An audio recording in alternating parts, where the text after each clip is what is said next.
All right, guys, I'm back with chapter 61 in Psalms. The header reads, Prayer for security and assurance. Wherever we are, we can trust that God will be the answer to our the answer. We can trust that God will be there to answer our cries for help. Already a rough start, guys, but we're gonna make it through it. So, Psalms chapter 61. Here we go. O God, listen to my cry. Hear my prayer. From the ends of the earth I cry to you for help. When my heart is overwhelmed, lead me to the towering rock of safety. For you are my safe refuge, a fortress where my enemies cannot reach me. Let me live forever in your sanctuary, safe beneath the shelter of your wings. For you have heard my vows. O God, you have given me an inheritance reserved for those who fear your name. Add many years to the life of the king. May his years span the generations. May he reign under God's protection forever. May your unfailing love and faithfulness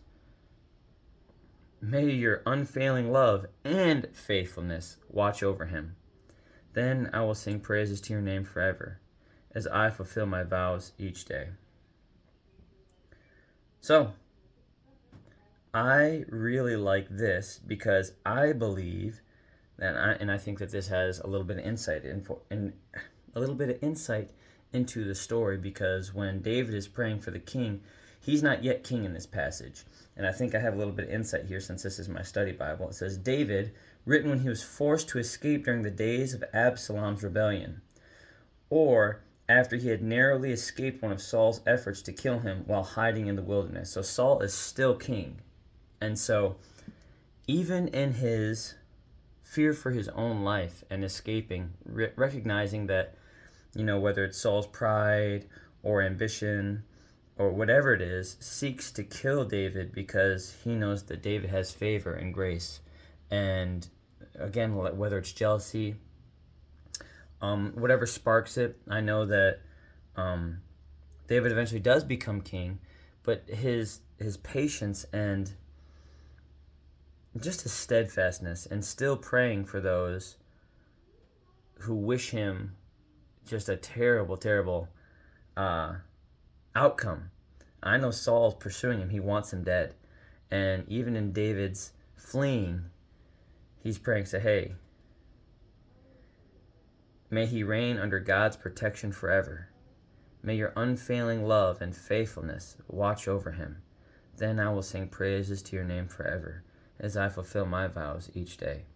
Recognizing that, hey, regardless of what God has in store for me, and regardless of what God has in store for Saul, watch over him, protect him. And I think that because of that rare insight in the moment that you are being attacked by people, to have that type of insight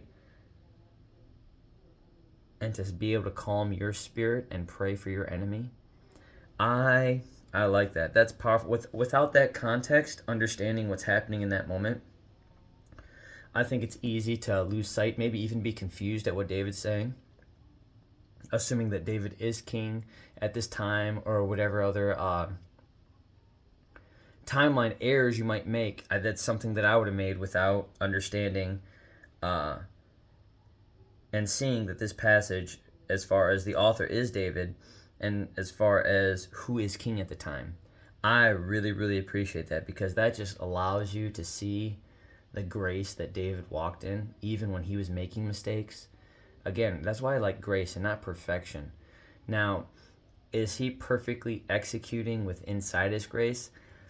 It's hard for me to think about, because perfection, when we think of perfection, we think of blameless, flawless. Only one has been like that, and that's Jesus. But man, making perfect use of the grace that you have, knowing that you need the grace because you're not perfect.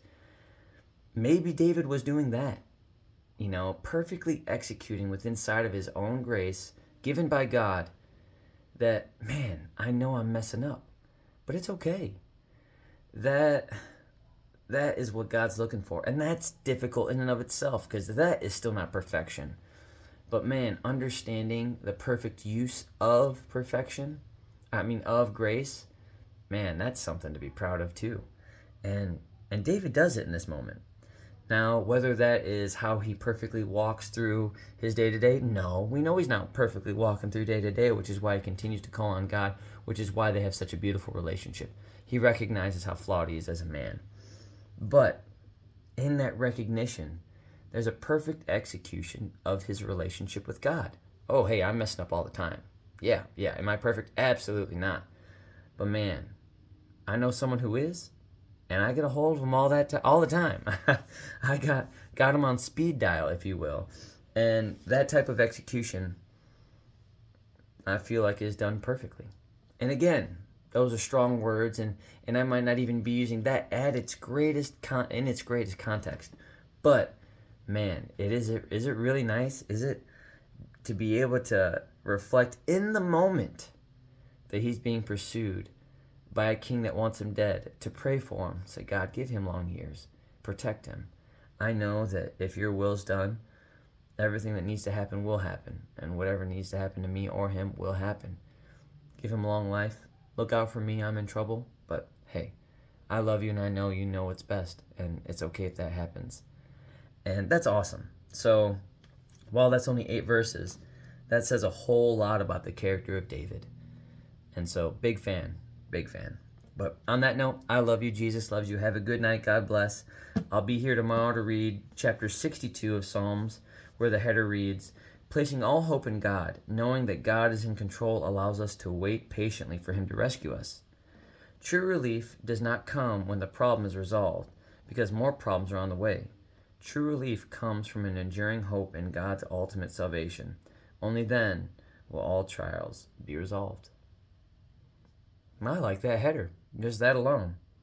But like I said, have a good night, guys. I love you. Jesus loves you. And I'll be back here tomorrow to read chapter 62. Have a good night and God bless.